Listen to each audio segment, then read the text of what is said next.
Pour évaluer les possibilités d'utilisation d'un sol ou d'un matériau rocheux en remblai ou en couche de forme, il faut d'abord l'identifier et le classer à partir de paramètres reconnus comme étant significatifs des problèmes posés par son emploi dans ses ouvrages.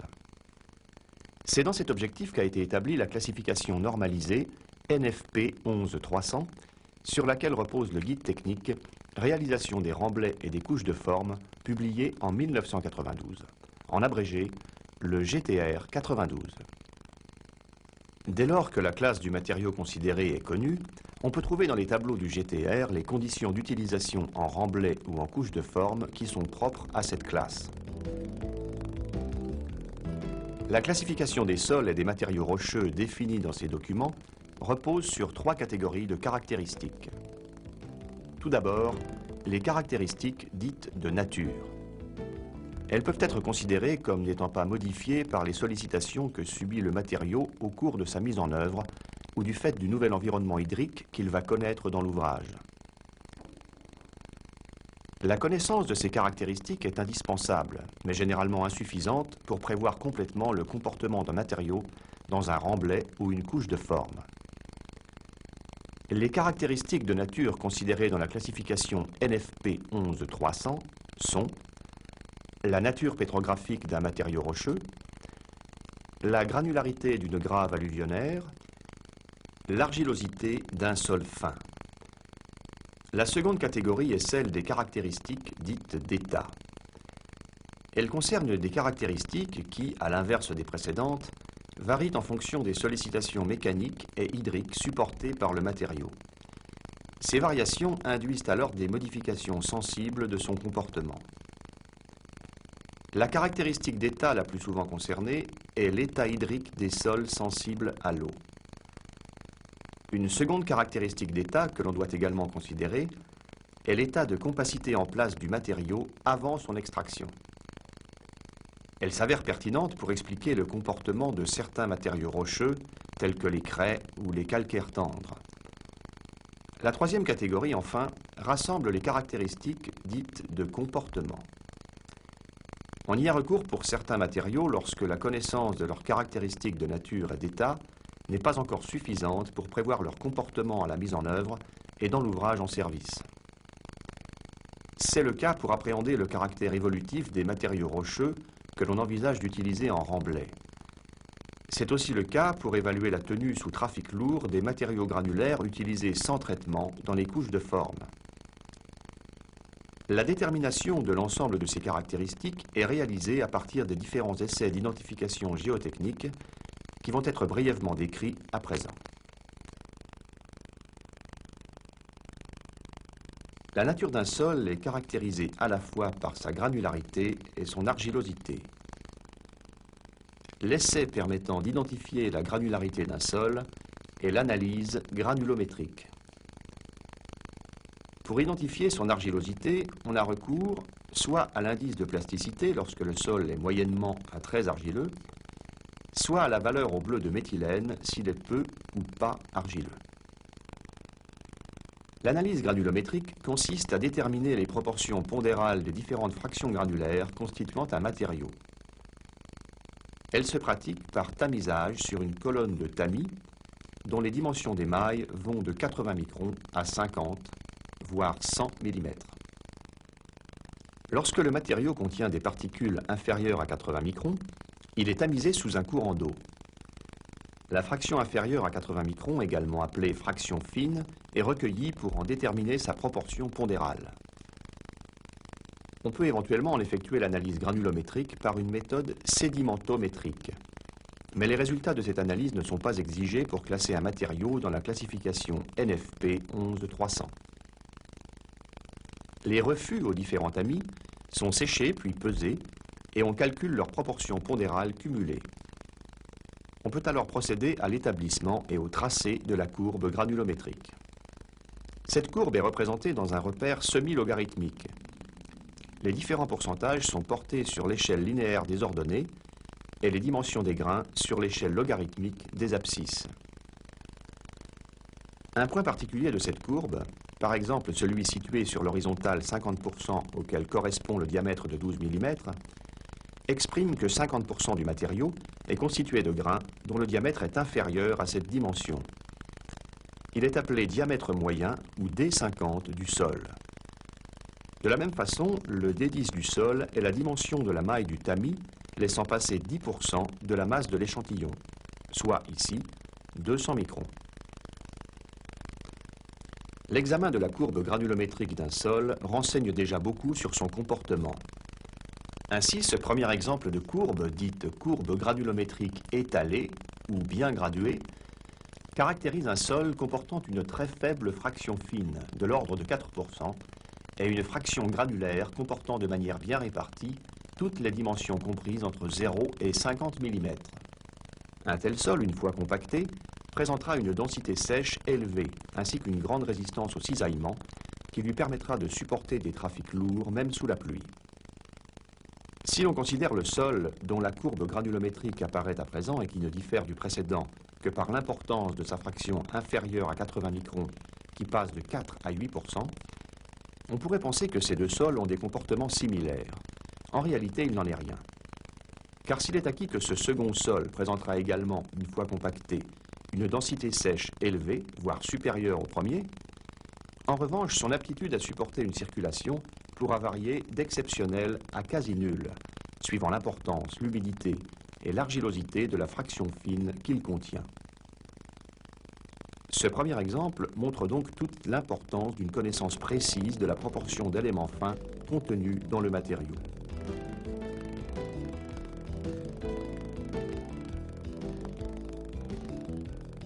Un second exemple de l'interprétation permise par l'analyse granulométrique est donné par cette courbe dite homométrique ou uniforme. On constate à l'inverse des deux courbes précédentes que 80% de la masse du sol est formée de grains dont les dimensions varient seulement de 0,1 à 0,3 mm. Ce sol est très facile à compacter à sa densité maximum, mais celle-ci restera toujours faible, car obtenue pour un indice des vides élevé. Il est difficile à circuler, et d'autant plus que son D50 est faible, et que les grains sont peu anguleux. Si l'on envisage de le traiter avec un liant pour améliorer ses caractéristiques mécaniques, des dosages importants ou l'incorporation d'un correcteur granulaire seront à prévoir pour atteindre des performances significatives.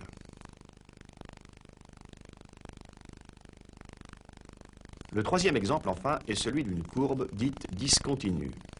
Elle caractérise un matériau dans lequel il manque une fraction granulaire intermédiaire. Sur l'exemple présenté, le sol est essentiellement constitué de 55% d'éléments fins, voire très fins, et de 30% d'éléments grossiers qui nagent, si l'on peut dire, dans la fraction fine. L'interprétation de cette courbe est claire. Il s'agit d'un matériau dont le comportement est entièrement gouverné par celui de sa fraction fine. Et c'est donc cette fraction fine qu'il convient d'identifier, notamment à partir de la mesure de son argilosité. Comme déjà évoqué, la mesure de l'argilosité d'un sol est réalisée soit à partir de l'indice de plasticité, soit à partir de la valeur au bleu de méthylène.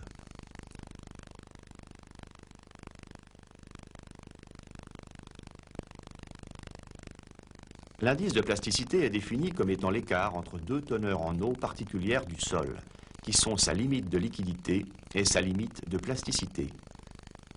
Ces deux teneurs en eau sont également appelées les limites d'Atterberg du sol. La limite de liquidité est la teneur en eau à laquelle on peut considérer que la fraction inférieure à 400 microns du sol, appelée mortier, s'écoule sous son propre poids par insuffisance de résistance au cisaillement. Tous les mortiers de sol, qu'ils soient argileux ou non, ont toujours une teneur en eau à laquelle correspond un tel comportement. Mais celle-ci est d'autant plus élevée qu'ils contiennent une proportion importante d'éléments fins et argileux.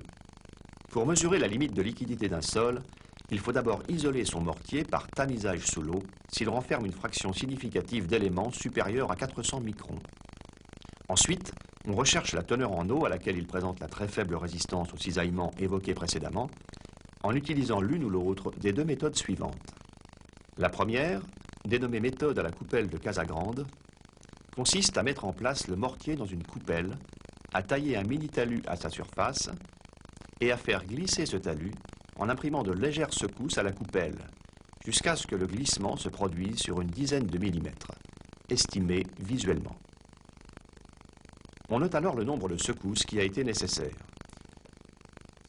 On répète l'opération pour au moins 4 teneurs en eau différentes, puis en interpolant entre ces valeurs, on détermine la limite de liquidité cherchée, qui par convention est la teneur en eau pour laquelle on obtient le glissement du talus sur une longueur de 10 mm, après avoir appliqué 25 secousses. La seconde méthode, dénommée méthode au pénétromètre à cône, présente l'avantage de ne pas introduire de facteur d'appréciation de l'opérateur. Elle consiste, comme précédemment, à isoler le mortier du sol et à l'humidifier à au moins 4 teneurs en eau, définissant une plage englobant la limite de liquidité recherchée. On procède alors, sur chaque échantillon ainsi préparé, à la mesure de l'enfoncement d'un cône de caractéristiques poids et géométrie normalisées. La limite de liquidité cherchée est, par convention, la teneur en eau qui permet au cône de s'enfoncer de 17 mm. La limite de plasticité est la teneur en eau en deçà de laquelle le mortier du sol se rompt lorsqu'on le soumet à une certaine contrainte de traction par flexion. Seuls les mortiers des sols comportant une quantité suffisante de colloïdes argileux présentent une limite de plasticité, car ce sont uniquement ces colloïdes qui peuvent lui conférer une résistance en traction. Pour déterminer la limite de plasticité, on prélève un échantillon du mortier ayant servi à la mesure de la limite de liquidité, puis, par trituration, on en forme un fuseau que l'on fait rouler sur une plaque de marbre microporeuse et sèche. Cette opération assèche lentement le fuseau de manière homogène. À intervalles réguliers, on le soulève de quelques millimètres, le sollicitant ainsi en traction par flexion. Dès que sa fissuration apparaît, on procède à la mesure de la teneur en eau qui, conventionnellement, correspond à la limite de plasticité cherchée. Connaissant la limite de liquidité et la limite de plasticité du sol, on peut alors calculer son indice de plasticité. Plus cet indice est élevé, c'est-à-dire plus le sol reste déformable sans rupture dans un large domaine de teneur en eau, plus ce sol est argileux et plus la sensibilité de ce paramètre pour caractériser son argilosité est grande.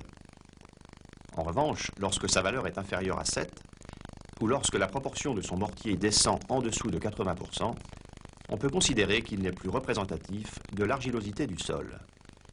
Celle-ci doit alors être évaluée par la valeur au bleu de méthylène. La valeur au bleu de méthylène exprime la quantité de bleu pouvant s'adsorber, c'est-à-dire être retenue à la surface des particules d'une masse de sol donnée. Plus les particules du sol sont fines, et donc plus il est argileux, plus la quantité de bleu adsorbée est importante. La valeur au bleu de méthylène est mesurée par l'essai dénommé essai au bleu de méthylène à la tâche.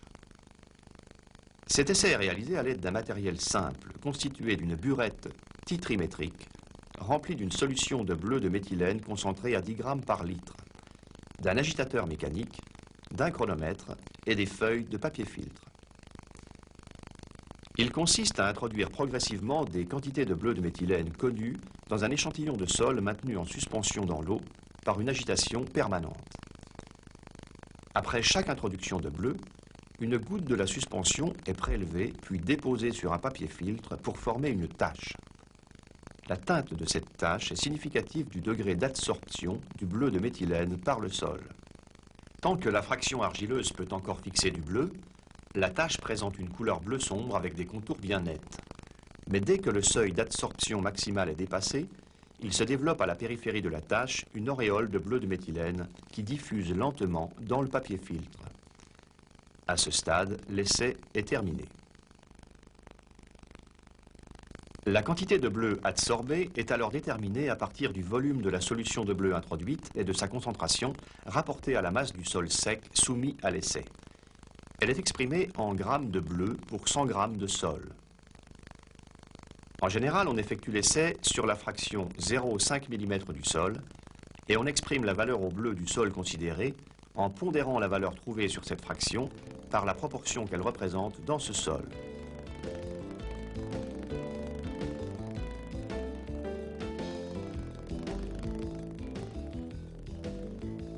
Abordons à présent les caractéristiques d'état des sols et des matériaux rocheux, à savoir l'état hydrique pour les sols sensibles à l'eau et l'état de compacité en place pour certains matériaux rocheux.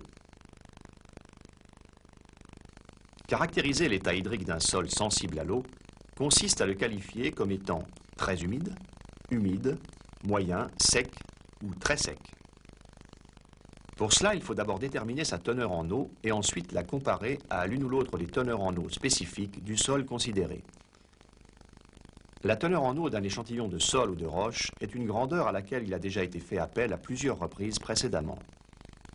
Elle s'exprime par le rapport entre la masse d'eau libre et la masse de matière sèche qu'il contient.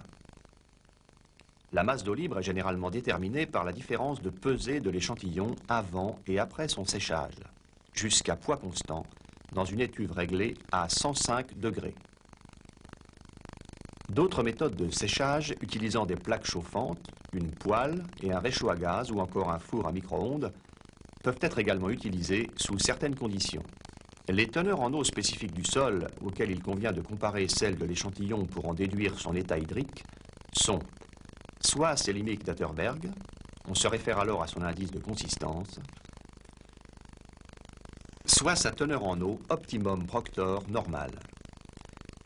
On peut aussi définir indirectement l'état hydrique d'un sol sans procéder à aucune mesure de teneur en eau, mais en déterminant sa résistance au poinçonnement.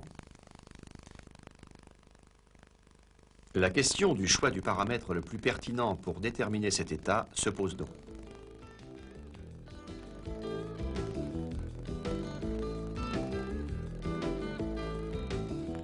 Lorsque le sol est fin et argileux, le paramètre le plus approprié pour caractériser son état hydrique est l'indice de consistance. Cet indice exprime la position de la teneur en eau du sol par rapport à ses limites d'Atterberg. Ainsi, un sol dont l'indice de consistance est supérieur à 1 se trouvera dans un état sec, voire très sec. S'il est voisin de 1, il se trouvera dans un état moyen.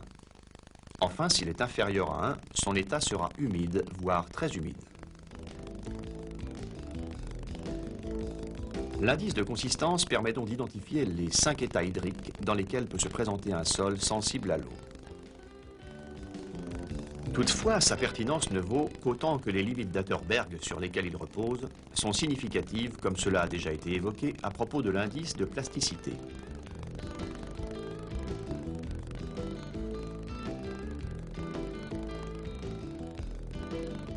Lorsque les limites d'Atterberg du sol ne sont plus significatives, on définit l'état hydrique d'un sol à partir de l'écart entre sa teneur en eau et sa teneur en eau optimum Proctor normal. Ce paramètre est bien adapté pour identifier les états moyens, secs et très secs. En revanche, il ne l'est plus pour les états humides et très humides, car il ne renseigne ni sur les difficultés d'exécution liées au manque de portance, ni sur les risques de pression interstitielle pouvant s'installer, notamment durant le compactage lorsque le sol se présente dans ces états.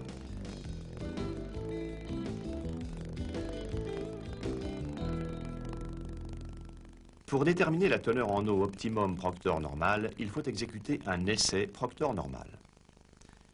L'essai Proctor normal consiste à préparer des échantillons du sol à 5 teneurs en eau au moins, choisis par l'opérateur de manière à couvrir une plage allant de l'état sec à l'état humide.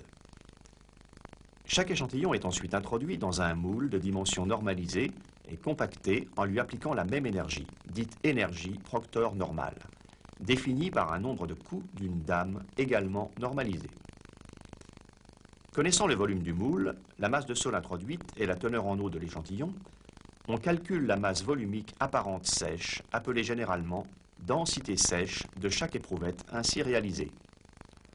On établit alors la courbe représentant l'évolution de la densité sèche en fonction de la teneur en eau. Cette courbe fait apparaître, dans le cas des sols sensibles à l'eau, une valeur maximum de la densité sèche appelée densité maximum Proctor normal. Cette valeur est obtenue pour une teneur en eau particulière qui est précisément la teneur en eau optimum Proctor normal cherchée.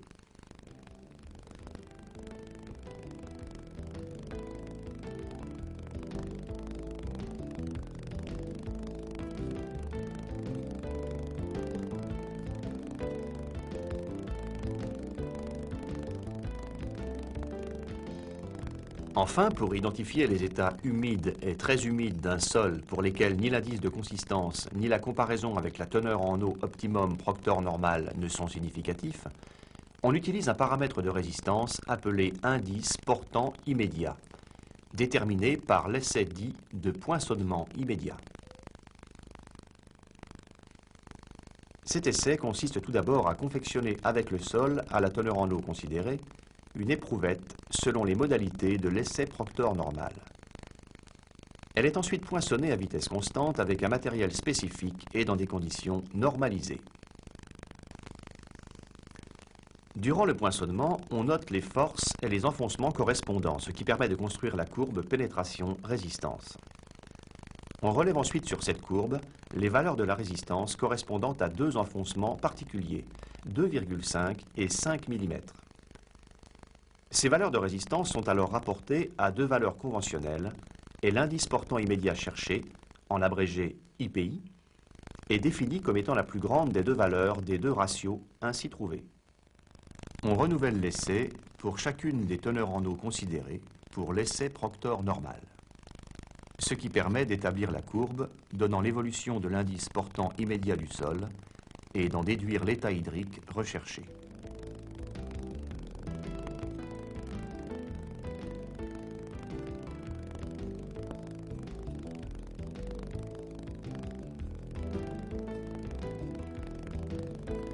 Le second type de paramètre d'état considéré dans la classification est l'état de compacité dans lequel se trouve le matériau dans son gisement. Ce paramètre permet de préjuger de la fragmentabilité de certains matériaux rocheux tendres, comme les craies et les calcaires tendres, et par suite, de prévoir leur comportement à la mise en œuvre et dans l'ouvrage en service.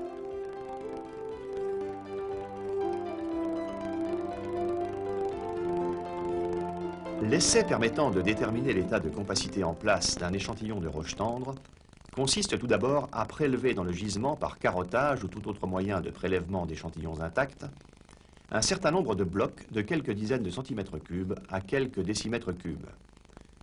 Après les avoir séchés, on détermine leur masse et leur volume apparent.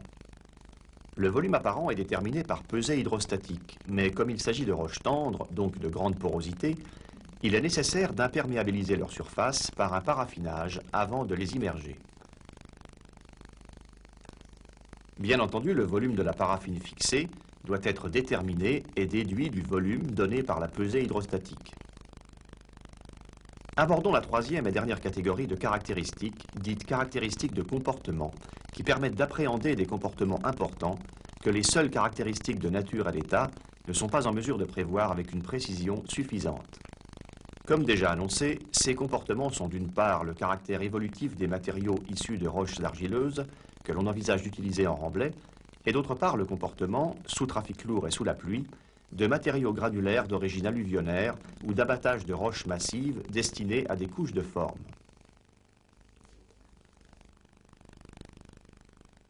Le caractère évolutif est appréhendé à partir de deux essais qui sont l'essai de fragmentabilité et l'essai de dégradabilité. La résistance sous trafic est quant à elle évaluée à partir des essais granulats classiques, à savoir l'essai Los Angeles, l'essai Microdeval humide et l'essai de friabilité des sables. L'essai de fragmentabilité consiste à soumettre l'échantillon à un pilonnage et à mesurer l'effet produit sur sa granularité. On introduit environ 2 kg d'un échantillon de granularité 40-80 dans le cas des schistes ou 10-20 mm dans le cas des marnes, dans un moule CBR, et on le pilonne par application de 100 coups de dame Proctor normal.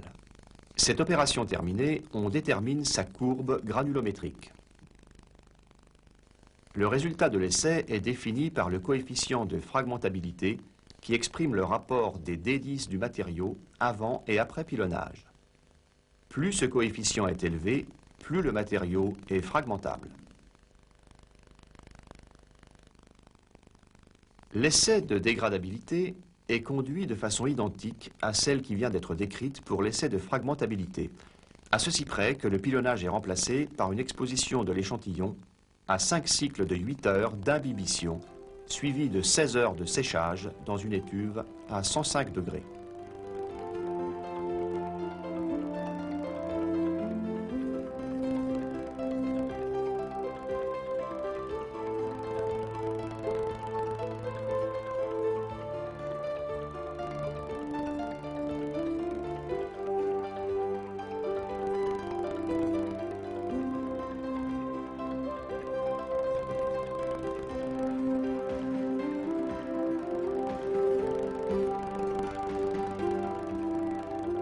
Au terme de ces 5 cycles, on détermine le coefficient de dégradabilité par le rapport des D10, comme dans le cas de l'essai de fragmentabilité. Si le matériau est très fragmentable, on peut considérer que son évolution sera terminée à la fin de sa mise en œuvre, et il n'est pas nécessaire alors de déterminer sa dégradabilité. Si au contraire il est peu fragmentable, il faut déterminer sa dégradabilité. Et s'il se révèle très dégradable, son utilisation dans des corps de remblai présentera des risques importants. Le GTR précise toutefois les modalités de mise en œuvre particulières qui devront être appliquées si l'on décide malgré cela de l'utiliser. Nous terminerons cette présentation par une rapide description des essais permettant d'appréhender le comportement sous trafic des matériaux granulaires destinés à une utilisation en couche de forme sans traitement.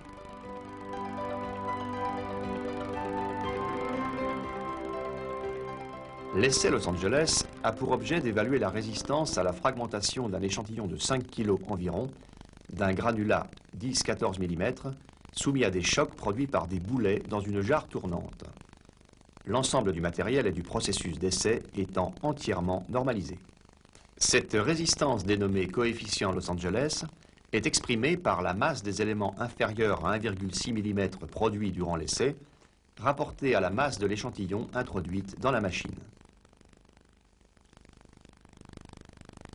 L'essai microdeval en présence d'eau, appelé également microdeval humide, a pour objet d'évaluer la résistance à l'usure en présence d'eau d'un échantillon de 500 g à 10 kg, suivant la dimension du granulat considéré, en le soumettant à des frottements sur lui-même et sous l'action d'une charge broyante dans un cylindre en rotation et selon des modalités normalisées.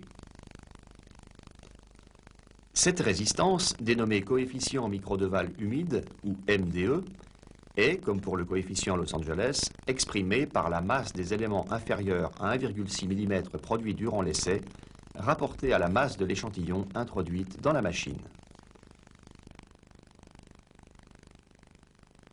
L'essai de friabilité des sables consiste également à mesurer l'évolution granulométrique produite par usure sous une sollicitation du même type que dans l'essai microdeval, mais la masse de l'échantillon est limitée à 500 g. Le coefficient de friabilité des sables, qui traduit le comportement du sable sous cette sollicitation, est exprimé par la masse des éléments inférieurs à 100 microns produits durant l'essai, rapportée à la masse de l'échantillon introduit dans la machine. Tels sont donc sommairement décrits et commentés les 13 essais d'identification permettant de déterminer les paramètres sur lesquels repose la classification des sols et des matériaux rocheux. Cette classification, on le rappelle, constitue l'outil de base utilisé pour définir les conditions d'emploi de chaque classe de sol dans un remblai ou une couche de forme, comme cela est présenté dans le GTR. Le géotechnicien dispose bien entendu d'une palette d'essais d'identification des sols bien plus large que celle qui vient d'être examinée. Et il doit y avoir recours chaque fois que son expérience lui conseille de ne pas se limiter aux seules investigations induites par les essais strictement nécessaires au classement d'un matériau dans le système de classification proposé dans le GTR. Toutefois, vis-à-vis de l'objectif limité à la réalisation des remblais routiers et des couches de forme, on peut considérer que cela ne sera que rarement nécessaire.